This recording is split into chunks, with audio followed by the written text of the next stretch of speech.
Bom dia a todos, sejam todos muito bem-vindos a esse canal, que a paz do Senhor hoje reine em nossas vidas. Vamos estar meditando hoje a leitura do Evangelho de Marcos, capítulo 8, versículo 7 ao 35, que também é o Evangelho do dia. Diz assim: Jesus partiu com seus discípulos para o povoado de Cesareia de Filipe. No caminho perguntou aos discípulos: Quem dizeis os homens que eu sou? Eles responderam: Alguns dizem que tu és João Batista, outros que és Elias, outros ainda que és um dos profetas. Então ele perguntou: E vós, quem dizeis que eu sou? Pedro respondeu: Tu és o Messias. Jesus proibiu-lhes severamente de falar a alguém a respeito disso. Em seguida começou a ensiná-los que o Filho do Homem devia sofrer muito, ser rejeitado pelos anciões, pelos sumos sacerdotes e doutores da lei. Devia ser morto e ressuscitar depois de 3 dias. Ele dizia isso abertamente, então Pedro tomou Jesus à parte e começou a repreendê-lo. Jesus voltou-se e olhou para os discípulos e respondeu a Pedro, dizendo: Vai para longe de mim, Satanás. Tu não pensas como Deus, e sim como os homens. Então chamou a multidão com seus discípulos e disse: Se alguém quer seguir a si mesmo, tome a sua cruz e me siga. Pois quem quiser salvar a sua vida vai perdê-la, mas quem perder a sua vida por causa de mim e do Evangelho vai salvá-la. Palavra da salvação, glória a vós, Senhor. Pelo Evangelho anunciado seja destruído e apagado todos os nossos pecados. Amém. O Evangelho sempre me chamou a atenção por um motivo. Vemos claramente que somos usados a todos os momentos, tanto pelo Espírito Santo, mas também, infelizmente, por Satanás. Somos influenciados por Satanás. E muitas vezes, quando não estamos na graça, realmente somos usados por Satanás. Aqui no 29, então ele perguntou: E vós, quem dizeis que eu sou? Pedro respondeu: Tu és o Messias. E Jesus proibiu severamente de falar a alguém a seu respeito. Em outro evangelho de Marcos, mas em Mateus diz assim, que é uma referência à mesma passagem. Então Jesus lhe afirmou, está em 16, 17 e 18, Jesus diz assim: Então Jesus lhe afirmou: Bem-aventurado é você, Simão Bar-Jonas, porque não foi a carne e o sangue que revelaram isso a você, mas meu Pai que está no céu. Ou seja, aqui claramente em Mateus, Cristo demonstra que Pedro tinha ligação com o Pai Celeste e revelações pelo próprio Pai Celeste, revelações pelo seu Santo Espírito. Ou seja, Pedro era um homem que estava em comunhão com Deus. Em outras passagens, Cristo também disse que eles peçam o que quiser a Deus e será dado, porque eles ainda não tinham pedido nada. Mas aqui é que está a minha reflexão, que nós somos usados por Deus e pelo maligno, muitas vezes, infelizmente, também.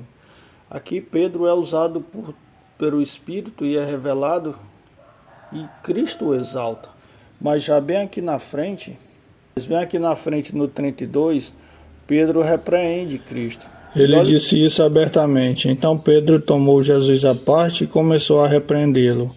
Jesus voltou-se olhando para os discípulos e repreendeu a Pedro, dizendo: Vai para longe de mim, Satanás. Tu não pensa como Deus, e sim como os homens.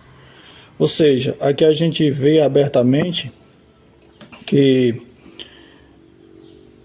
Pedro foi usado pelo maligno. E Cristo enxerga isso. Cristo repreende ele dizendo: Vai para longe de mim, Satanás, porque tu não pensa como Deus pensa, e sim como os homens. Há alguns versículos, Pedro estava sendo usado pelo Santo Espírito de Deus por revelações para mostrar que Cristo Era o Cristo, o Messias prometido para a casa de Davi. E agora, já bem na frente, o próprio Cristo repreende Pedro, porque Pedro está sendo usado por Satanás. Então é isso que eu quero ressaltar. A minha reflexão é essa, irmãos. Nós, por vivermos dentro da igreja, por comungarmos, por ir à missa, isso não nos afasta do demônio nem dos seus anjos. Estamos todos sujeitos a tentações e a cair em pecado também. Então que vivamos uma vida vigilante no Senhor, voltado para Ele, pedindo misericórdia a Ele, discernimento para não escandalizarmos os nossos outros irmãos e para praticar boas ações que agradem ao próprio Pai, porque muitas vezes, por estar numa vida fora do mundo, achamos que somos melhores do que os outros, e não somos. Toda a transformação de convenção que vem para nós, vem pela misericórdia do Senhor. Nós, por nossas próprias forças e naturezas, não podemos fazer nada. É a misericórdia do Senhor que nos alcança e converte nossas vidas.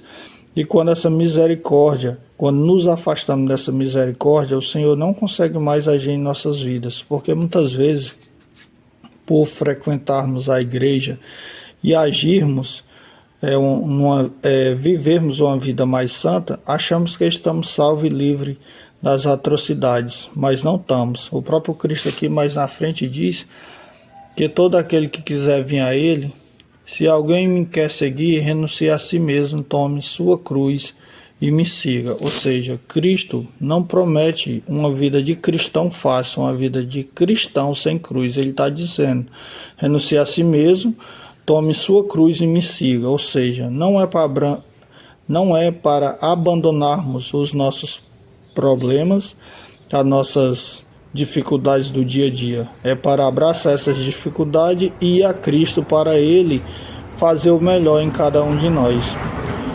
Tendo em mente que Ele prometeu que estaria conosco todos os dias até o fim dos tempos, então vamos nos agarrar a esse Cristo, tomar aquela pessoa na nossa família que nos dá trabalho, aquele marido, aquele filho, ou aquele vizinho, ou quem quer que seja, até mesmo dentro da igreja, tomar essa cruz e seguir a Cristo, ofertar Ele no altar do Senhor, demonstrar a Cristo as nossas misérias e a miséria do próximo, e suplicar a Cristo por uma vida de convenção verdadeira, porque se até Pedro, que caminhava com Cristo e foi o primeiro apóstolo, foi usado por Satanás, quanto mais nós, réis pecadores.